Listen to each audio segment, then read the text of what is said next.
Buenas noches, ¿cómo están, colegas? Gracias por estar ahí, gracias por vernos. Hoy día tenemos un tema bien interesante. Bueno, los días viernes y sábado transmitimos tempranito porque entiendo que la gente quiere ir a divertirse, ¿no? Por eso lo hacemos más tempranito. Así que espero que lo que hablemos hoy les guste. Mira, había puesto justamente el tema de el alcance de la consolidación, ¿no? ¿Cómo consolidar? ¿De acuerdo? Hola Pedro, saludos Pedro Valderrama Chimbote. Miren, poner una hoja de Excel y sumar estado financiero y hacer eliminaciones no es tan complicado, ¿no? La consolidación de estado financiero básicamente es eso, sumar estado financiero y hacer eliminaciones. Pero antes de mandarte con todo, antes de comenzar a hacer las sumas y las restas, pues lo que tenemos que hacer es ponernos a pensar un ratito acerca de lo que estamos haciendo. ¿De acuerdo? Yo les voy a comentar algunas cosas interesantes sobre el tema de la consolidación. En primer lugar, una transmisión corta, 30 minutos que siempre hacemos, ¿no? En primer lugar, el tema de la importancia del alcance. Miren, cuando ustedes le dan una norma NIF, céntrense bastante en el alcance, porque el alcance es vital para saber si una norma contable es o no es aplicable, ¿de acuerdo? Hola Nancy, gracias por tu saludo, Nancy. José Bazán de Chiclayo, saludo maestro. Miren, la importancia del alcance. Si usted aplica una norma contable y a la transacción que le está aplicando no está dentro del alcance, pues simplemente está perdiendo el tiempo y va a ser una mala contabilidad. Yo me acuerdo que una oportunidad estuvimos asesorando a una empresa que había recibido una... A ver, le comento cómo era todo el tema rapidito, ¿no? Había una empresa, me acuerdo que era una empresa minera, que había construido un activo fijo importante, una planta de tratamiento de agua, y que quería donarla pues a la empresa potabilizadora de agua. Pero lo que hicimos fue una triangulación, ¿no? En lugar de donar a esta empresa, pues lo que sugerimos para bajar la carga impositiva era que la donación se haga a una municipalidad y que la municipalidad, que no está grabada con impuesto a la renta, que la transfiera a la empresa municipal del agua. Y lo hicimos así. Entonces el asunto era asesorarlos en la transferencia de la municipalidad hacia la empresa de agua, potabilizadora de agua, ¿no? Y hicimos esa recomendación y el contador de la empresa observó mi informe, ¿no? Dijo que me faltaba ponerle en el informe un análisis de la NIF 20, la contabilidad de subsidios gubernamentales. Y él decía esto porque que una entidad del gobierno, como es una municipalidad, le entregue un activo a una empresa, pues debería también ver un análisis de la NIF 20, ¿no? Eso es lo que él me dijo y recuerdo que el correo lo copió al directorio, al gerente general, a mi socio, entonces se armó ahí algo complicado, ¿no? Bueno, el asunto es que este amigo pues cometió un error por no haber leído el alcance. Entonces les comento cuál fue el error del amigo, ¿no? Si una empresa recibe una ayuda del gobierno, y ese gobierno puede ser central o puede ser regional o municipal como este, sí, pues estaría dentro del alcance de la NIF 20, pero hay que cumplir ciertas características, ¿eh? Esta empresa que recibe ayuda del gobierno no puede tener como accionista al gobierno. La empresa municipal del agua tiene como accionista, único accionista, pues, a la municipalidad. Y cuando existe este tipo de vínculo, pues simplemente no aplica la NIF 20. La misma NIF 20 su párrafo de alcance lo dice. Así que cuidadito con el alcance, colegas, ¿de acuerdo? Bien, vamos a ver el tema de la consolidación entonces. Digamos que acá quiero darle un pequeño consejo. Digamos que usted va a un seminario, a un curso de consolidación de estados financieros, digamos, ¿no? Y se aparece el profesor, ¿no? El maestro que hay que dar, el conferencista, ¿no? Internacional, reputado. ¿Qué es lo primero que yo le preguntaría a ese profesor antes de que comience a dar su curso de consolidación de estados financieros? Yo le preguntaría lo siguiente, yo como alumno le preguntaría lo siguiente: estimado profesor, antes de que usted me enseñe la norma NIF 10 de consolidación, cuénteme qué estados financieros, de qué empresas, de qué grupos empresariales usted ha consolidado. Dígame por lo menos 2 y mínimo en cada grupo 10 empresas, ¿no? Si usted tiene experiencia en eso, pues me puede enseñar. Si no te dice ni una experiencia de consolidación real, pues lo que te va a decir es, te va a repetir el libro. Así que párese y pida que le devuelvan su dinero, muchachos. Y acá estamos llenos de ese tipo de expositores. Bueno, ¿qué más? ¿Cuál es el alcance de la consolidación? Miren, la palabra clave para consolidar es que una empresa llamada principal, debe consolidar a todas las empresas subsidiarias. Y una subsidiaria es una empresa sobre la cual la principal ejerce control. Entonces la palabra clave es control. Si tú controlas a una empresa, si una empresa controla a otra empresa, tiene que consolidarla, ¿de acuerdo? Esa es la palabra clave, ¿de acuerdo? Saludo Patricio Ramírez, muchas gracias por su saludo, colega. Y gracias por vernos, mi amigo Ricardo Mena está ahí, el maestro de la contabilidad.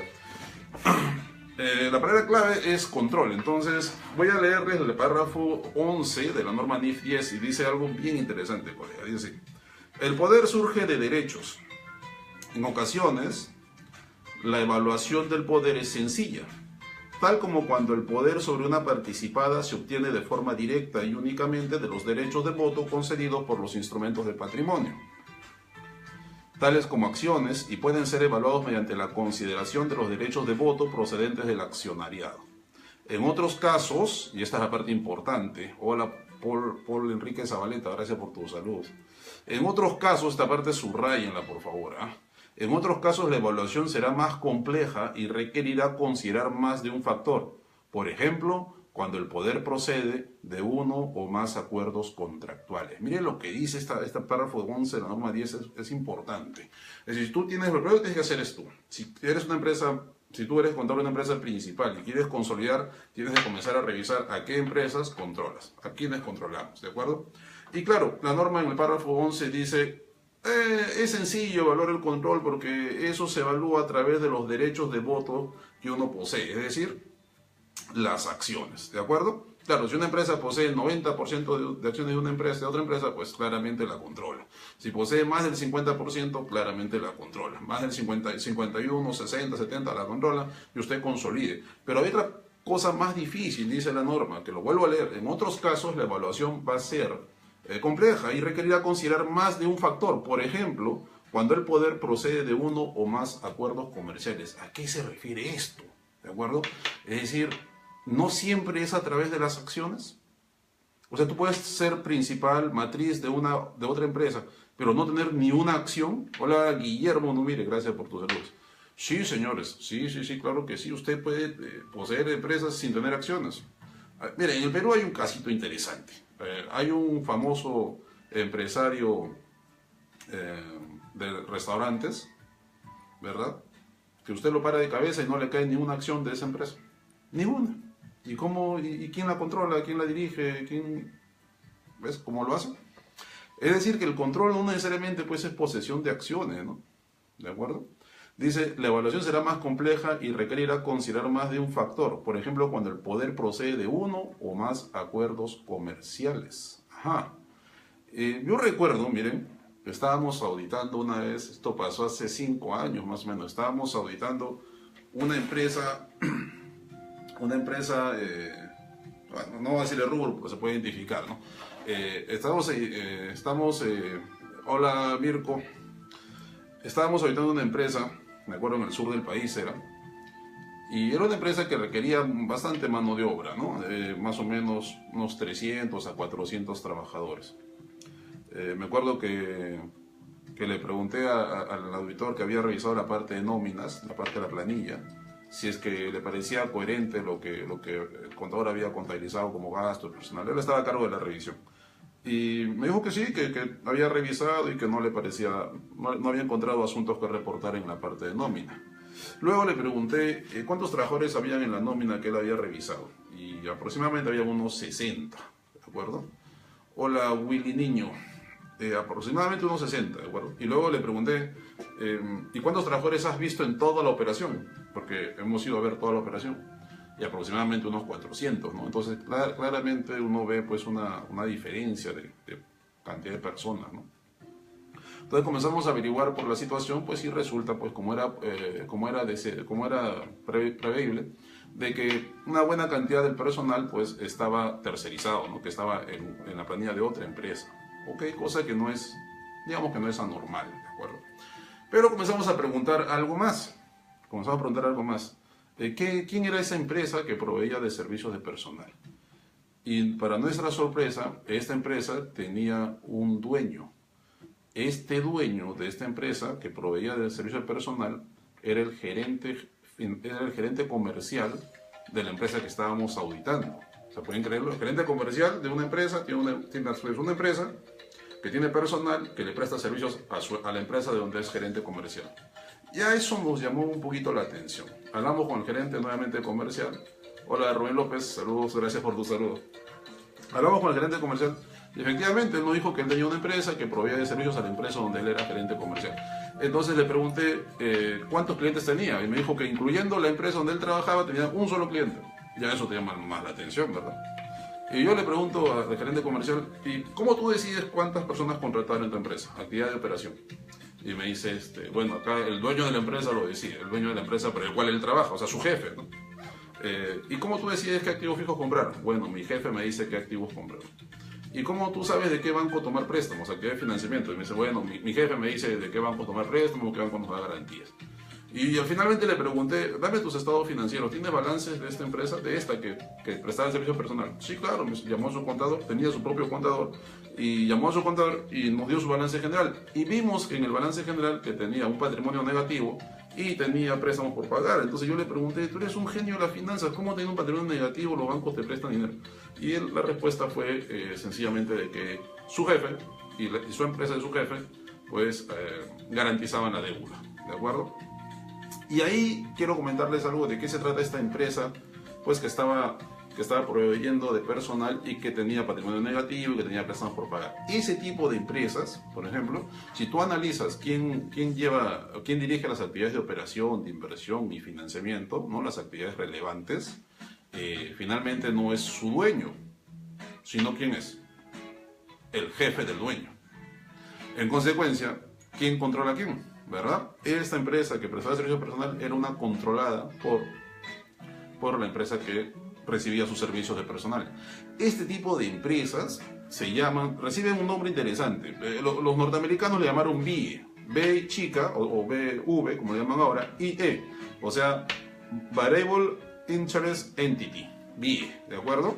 Y mira, el FASB lo define de esta manera, dice, es una entidad donde el inversionista tiene control, pero el control no se basa en la posesión de la mayoría de acciones que te dan derecho a voto. Entonces, ¿en qué se basa? Pues en lo que te estoy mencionando, un acuerdo por debajo de la mesa. En cambio, el IASB lo llamó de otra manera, lo llamó vehículo del propósito, lo llamó entidad con propósito especial. ¿De acuerdo? Entidad con propósito especial, le llamó EPE, ¿de acuerdo? Y dice, es una compañía que se crea solamente para una transacción financiera o una serie particular de transacciones. ¿Para qué crearon la otra empresa? Justamente para estas cosas, ¿verdad? Hola Eduardo, gracias por tu saludo, Eduardo. Un poquito, contaría 30 minutos y ya nos vamos a disfrutar del sábado, ¿no? Miren, este concepto fue bastante interesante. Empezando el 2000, por allá por el 2001, no sé si recordarán, yo me acuerdo clarito, quebró una gran empresa llamada Enron, ¿no? Enron quebró y Enron era una empresa bastante, pues, digamos, económicamente se creía que era una empresa muy, muy sólida, ¿no? ¿Y qué resultaba? Que Enron era especialista en hacer BIES. Era especialista para hacer BIES. O sea, Enron cuando presentaba un estado financiero, estaba bonito su ratio de financiero, estaba bonito su ratio de liquidez, estaba bonito sus ingresos y sus gastos. Pero ¿dónde estaba el problema? Que esta empresa tenía préstamos, tenía financiamientos que no estaban dentro de Enron, sino estaban en las BIE, estaban fuera. Empresas sobre las cuales no se tiene ninguna acción, pero se controla. Y en esos tiempos me acuerdo que las normas norteamericanas decían de que si tú posees más del 50% de acciones de otra empresa, pues más 50% de acciones que se consolide. Eso es lo que pedía. Claro, entonces le sacaron la vuelta a la norma. Y si no posees ninguna acción, pues no consolidas. Puedes creerlo. Entonces crearon estas vías donde no se poseían ninguna acciones y no la consolidaban. Ahora, las normas norteamericanas cambiaron en ese aspecto y las vías se consolidan. Y las normas NIF, en la norma NIF 10, también lo dice, ¿no? Dice, la evaluación es más compleja y requerirá considerar más de un factor, por ejemplo, cuando el poder procede de uno o más acuerdos contractuales. Eso, para un auditor, yo que me dedico a la auditoría, es complicado, ¿no? Porque tú vas a auditar a una empresa y lo primero que le preguntas al contador o al gerente financiero es, ¿han creado vías? ¿Han creado vías para sacar del balance de la empresa préstamos? ¿Han creado vías para sacar de la empresa resultados acumulados negativos? Imagínense, si esta empresa, que yo les comenté en el primer caso, no existiera, ¿quién tendría el pasivo en su balance y quién tendría ese resultado acumulado negativo en su balance? Pues claramente la que controla. Entonces creó un vehículo para sacar cosas malas de su balance. Mismo caso Enron. Entonces usted va y pregunta al gerente financiero, ¿has creado empresas vías para desviar cosas que no quieres presentar en tu balance? Y claro, no te va a responder, sí, sí lo hemos hecho, ¿no? Eso es algo bien interesante y que ya al momento les comentaré cómo los auditores reducimos el riesgo en esos casos, ¿no? César Vázquez, saludos César Vázquez, gracias por saludarnos. Bueno, entonces la clave es el control. Si usted identifica que una de las empresas, sobre alguna empresa no tiene control, pues lo que tienes que hacer es consolidar, simplemente, ¿de acuerdo? Muy bien. ¿Qué más? Bueno, eso es en el caso del alcance, es decir, a quiénes voy a incorporar en la consolidación. Otro asunto es, todas las empresas que son principales, que poseen acciones en otras empresas, debe consolidarlas todas.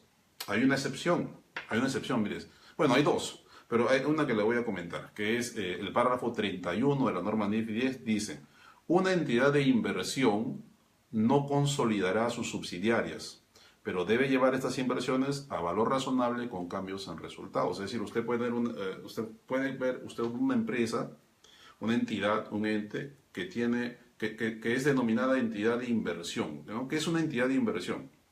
Justamente hace unos 3 años asesoramos a una empresa de este tipo, auditada por una Big Four, ¿no? Entonces lo asesoramos, era una empresa que tenía una empresa que se dedicaba a la intermediación financiera, una SAP. O sea, era una empresa que a su vez tenía varias subsidiarias. Una subsidiaria se dedicaba a intermediar financieramente, una sociedad agente de bolsa. Otra entidad era una entidad financiera, era un banco, la otra era un banco. Y el otro era pues una entidad que hacía créditos de leasing, ¿no? Una empresa de leasing, de arrendamiento financiero como arrendador, ¿no? Entonces tenía esos tres subsidiarios. Y lo que hacían siempre era consolidar y consolidar y consolidar. Entonces preguntábamos por si la necesidad, qué necesidad había de consolidar. Y esta empresa, la mamá, la que tenía sus inversiones, era una entidad de inversión. ¿Qué es una entidad de inversión? Es una entidad que que actúa como un administrador de inversiones y recibe financiamiento, recibe el dinero de varios inversionistas. Varias empresas le dan a esta empresa dinero y le dicen, usted administra, usted ve qué empresa compra, usted ve qué empresa crea y luego usted nos devuelve nuestros intereses, nuestros dividendos. ¿No? Entonces, el propósito de esta empresa, la entidad de inversión, no es vender algo. El propósito de esta empresa no es producir algo. El propósito de esta empresa no es vender servicios, no es vender bienes. No. ¿Cuál es el propósito de esta empresa? Hacer inversiones en otras empresas que sí proveen de venta de bienes y sí proveen de venta de servicios. Esa es una entidad de inversión, ¿de acuerdo? Y esta entidad de inversión no necesita consolidar información financiera y debe llevar estas inversiones siempre a valor razonable con cambios en resultados. Esta empresa que asesoramos estaba consolidando. Yo dije, no debes hacerlo, tú eres una entidad de inversión, con que lo lleves a valor razonable es suficiente. Pero bueno, lo seguían haciendo. Bueno, eso también es un tema de alcance, ¿no? El tema del alcance es bien importante porque te puede ayudar a reducir tu carga laboral, no hacer algo que la norma pues, no te lo exige. El otro tema, también vinculado al vinculado al alcance, es el párrafo 4 de la norma NIF 10, cuando habla de una controladora intermedia. ¿Qué es una controladora intermedia? A ver, esto también nos pasó en un clientito. No, esto me pasó a mí en un trabajo que tuve, ya lo voy a comentar en un ratito. Miren, ¿qué dice la norma? Dice, una controladora no necesita presentar estados financieros consolidados, esta es una excepción también, si cumple todas las condiciones siguientes. Es decir, no vas a consolidar si cumples las condiciones siguientes. Miren, el tratamiento contable pues, que te manda la norma NIF 10 es, el primero es, una controladora debe consolidar el estado financiero con todas sus subsidiarias. Ese es el mandato general. Pero ese mandato general tiene sus excepciones, ¿verdad? Por ejemplo, el párrafo 4 de la norma NIF 10 dice cuándo una controladora no presentará estados financieros consolidados. ¿Y cuándo será? Dice, cuando es una subsidiaria, o sea, la controladora es a su vez una subsidiaria, ¿de acuerdo?, de otra entidad. Claro, entonces tenemos la mamá, la hija, y esta hija a su vez tiene otras hijas. Entonces, esta es una controladora intermedia, ¿no? Miras hacia arriba y tienes otra controladora. Dice, esta controladora es una subsidiaria de otra controladora. Ese es el primer requisito, ¿de acuerdo? Bacán, excelente. Segundo requisito, esta controladora, que a su vez tiene otra controladora, esta controladora, sus instrumentos de patrimonio, o sea, sus acciones o sus deudas, no se negocian en una bolsa de valores. Segundo requisito. Los 4 que voy a mencionar tienen que cumplirse a la vez. La deuda o las acciones no se cotizan en la bolsa. Segundo requisito. Tercer requisito. No registra sus estados financieros en una comisión de valores, aquí sería la Superintendencia de Mercados y Valores, con el propósito de emitir algún tipo de instrumento de mercado público. Es decir, no está en tratativas para emitir acciones o para emitir deudas. Ese es el tercer requisito. Los 4 tienen que cumplirse. Y finalmente, la última controladora, o sea, la controladora de la controladora, esa sí presenta estados financieros consolidados que se encuentran disponibles para uso público y cumplen con las NIF. ¿Qué les parece? Si usted encuentra una controladora que cumple estos 4 requisitos, esa controladora no debe consolidar. Y ahí tengo una pequeña experiencia. Yo me acuerdo que en el año 2005 entré a trabajar a la compañía de minas, a una empresa minera. Yo entré a trabajar a una empresa minera que tenía 14 subsidiarias. 14 subsidiarias, imagínense. Y bueno, yo me encargaba del tema de presentación de estados financieros, reportes NIF, reportes US GAAP, y tenía el trabajo de consolidar estos estados financieros, ¿no? Claro que ya alguien lo hacía antes, pero había que mejorar el proceso. Y bueno, en esta empresa que habían 14, estaba la empresa mamá y abajo habían 14. Una de estas 14 a su vez tenía una subsidiaria. O sea, la mamá, 14 empresas y una de las 14, una subsidiaria. En total habían 16 empresas. ¿Ah? Una de las subsidiarias de la mamá tenía una subsidiaria que la poseía en 99%, imagínense.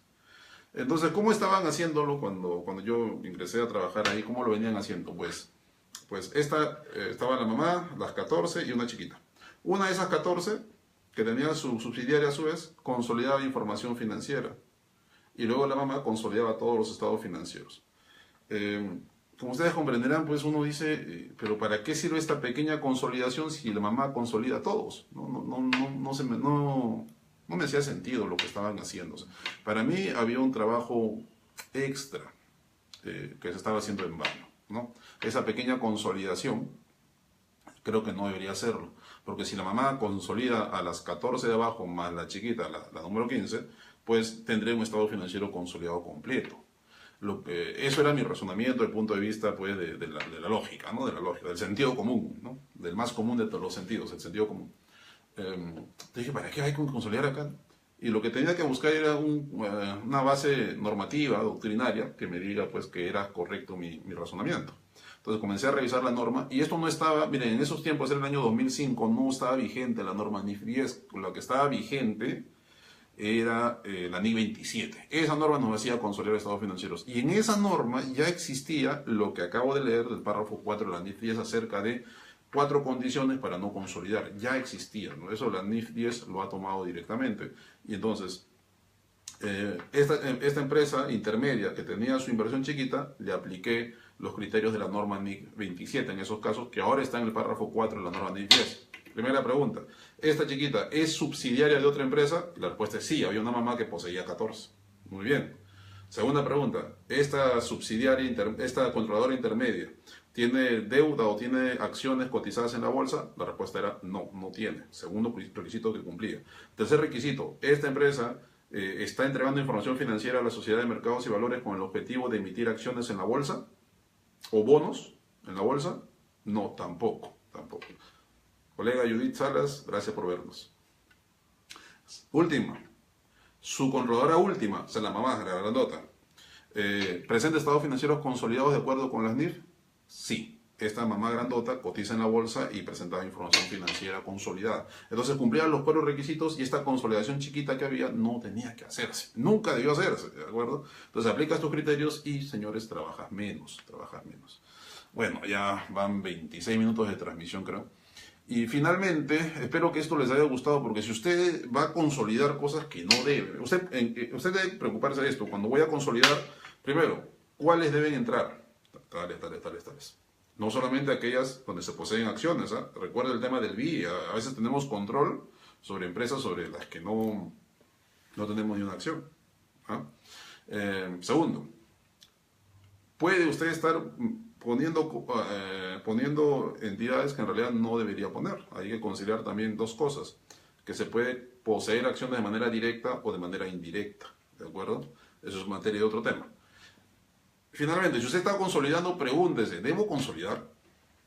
Pregúntese, ¿debo consolidar? Porque puede aplicar el párrafo 4 de la norma NIF 10 y usted podría ser una controladora intermedia que no necesita consolidar. O puede aplicar el párrafo 31 que habla de las entidades de inversión que tampoco deben consolidar. Así que evalúe usted si es que está haciendo bien, no si está haciendo bien las cosas, sino que si debe consolidar o no debe consolidar. Finalmente, otro tema. Bueno, un tema que está vinculado a esto. En las NIF para pymes se habla y se define un estado financiero combinado. No consolidado, combinado. ¿Y cómo es este combinado? Dice un estado financiero combinado. Saludos a la distancia de mi amigo Manuel Rejón, que nos ve desde España. Un combinado, ¿qué es un combinado? Un combinado es un estado financiero que se parece al consolidado, pero en este consolidado que las NIF pymes le llaman combinado, pues voy a sumar estados financieros de empresas que están bajo un mismo control común, sin necesidad de que haya un requerimiento de consolidación. Y esto es típico porque a veces uno va a una empresa donde hay un solo accionista o una familia que es accionista, y esta familia pues tiene varias empresas, ¿no? Por ejemplo, tiene una empresa que produce artículos de plástico. Luego hay otra empresa que arrienda las maquinarias. Por ejemplo, maquinarias para que la primera produzca. Otra empresa que da el servicio de transporte para lo que produce la primera. Otra empresa que arrienda los inmuebles a la primera. Otra empresa que hace el empaquetado y el acabado final de los productos de la primera. Inclusive vas sumando más empresas y existe una empresa que se dedica a la contabilidad de todas las empresas del grupo. Entonces como que tiene toda la cadena de producción y de administración distribuida en varias empresas.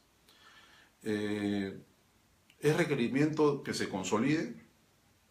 Pues no, porque no hay ninguna empresa posee acciones de la otra, o sea, no hay un control directo. Hay una familia que posee control de todas. Si yo entrego un estado financiero de una sola empresa, pues no estoy entregando el estado financiero no estoy mostrando la realidad económica y financiera de todo el grupo empresarial. No es que tiene la producción en un lado, los activos en otro lado, los servicios en otro lado. Entonces lo que se requiere ahí, inclusive los bancos lo piden, es justamente unos estados financieros de toda la organización como una sola. Como no hay obligación de consolidar, ¿cómo se llama su estado financiero? Se llama combinado. Lamentablemente solamente está mencionado en las NIF para pymes. Yo estimo que en algún momento lo van a incorporar en las NIF completas, ¿no? Bueno, eso era lo que quería comentarles, así que revisen bien su proceso de consolidación. De pronto están consolidando y no lo deben hacer, o de pronto están metiendo una empresa que no debe estar, o de pronto están excluyendo a una empresa que sí debe estar. Imagínense la siguiente situación. Un laboratorio, ¿no?, de medicina, un laboratorio de medicinas, decide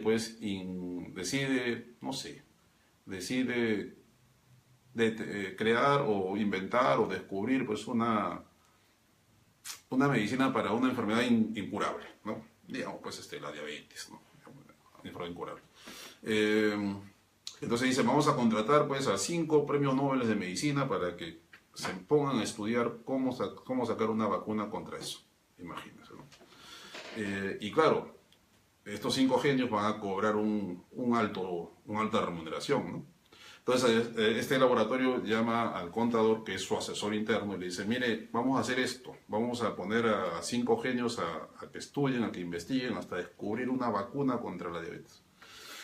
Así que dígame usted cuáles son los efectos, le dicen al contador, de hacer esto, ¿no? Y el contador le dice, mire, usted lo que va a hacer es un trabajo de investigación.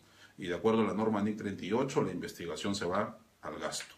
Solamente en el desarrollo ya podemos activar algún intangible, pero durante la fase de investigación, que es la búsqueda de un nuevo conocimiento, todo se va al gasto. Entonces la gerencia financiera dice, uy, vamos a mandar tanta plata al gasto, ¿y qué tal si no resulta? ¿No? Son 5 años, 10 años de investigación probablemente, y los millones que le vamos a pagar a estos genios.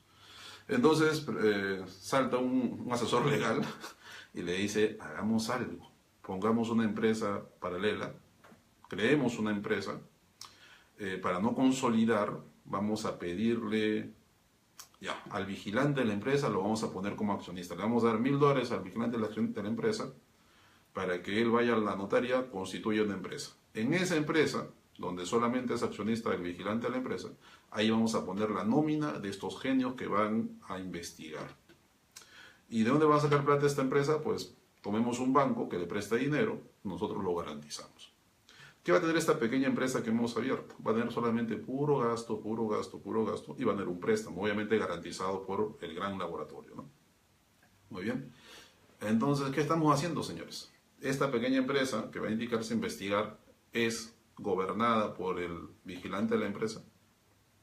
¿Quién determina las políticas de operación, de inversión o financiamiento de esta pequeña empresa que se ha abierto? Con el objetivo de investigar, ¿no?, la cura para este mal. Y si la empresa, lo que está haciendo la empresa principal es simplemente creando un vehículo para desviar lo que no quiere que esté en su balance. Quiere que no esté en su balance esos gastos enormes y ese préstamo. Dos cosas importantes. Y claro, y para que el auditor no se dé cuenta, ese préstamo lo toma con un banco con el cual no tiene transacciones, es decir, no tiene ahorros, no tiene préstamos anteriores, nada, porque por circulación a los bancos sale pues las garantías que dan, pero lo pone en un banco, pues, no sé, del extranjero, un banco para que el auditor no lo detecte. Esas cosas son maquillajes de estado financiero, pues está muy mal. Entonces ahí, ¿qué tendríamos que hacer esta empresa? Tendría que consolidar esta empresa que se llama una empresa con propósito especial, ¿no? Bueno, espero que les haya gustado estos comentarios acerca de el alcance de la consolidación, ¿de acuerdo? Bien, colegas, entonces nos vemos el día lunes para una nueva transmisión. Espero que les haya gustado. Saludos a todos ustedes que nos están viendo. Saludos Juan Cajo, mi amigo y doctor, colega Juan Cajo desde Ica nos está viendo. Muchas gracias. Bueno, saludos a todos ustedes. A ver, acá me han puesto algún saludo. Sí, pues de mi amigo Manuel Rejón desde España. Un abrazo para allá, debe estar de madrugada. Saludos a José Bazán Llamo, a Carlos Livia, también saludos a Pedro Valderrama en Chimbote, perdón. Gracias por vernos, son muy amables. Bueno, eso es todo. Espero que disfruten este sábado, vayan a divertirse. Gracias, Ricardo, un abrazo, mi amigo Ricardo Mena, y también maestro de la contabilidad. Nos vemos el próximo viernes para tomarnos un café y discutir de los temas contables que nos agobian, ¿no? Juan Carlos Leighton desde Colombia, también gracias, muy amable, ¿de acuerdo? Muy bien. Mirko, faltó el EPP, no, Mirko, faltó un montón de cosas, Mirko. Esto es solamente el tema del alcance. Ya en una nueva emisión veremos participación patrimonial y otras cosas, ¿no? Este tema es netamente el tema del alcance. Bueno, gracias a todos, gracias Willy, gracias José Bazán. Nos vemos en otra transmisión. Vayan a divertirse. Las noches se han hecho para dos cosas, para divertirse o para dormir. Gracias Alfredo Chávez, saludos. Y bueno, ustedes diviértanse. Yo me iré a leer un poco más de NIF, que hay muchas cosas que todavía no entiendo. Bye bye, saludos contables.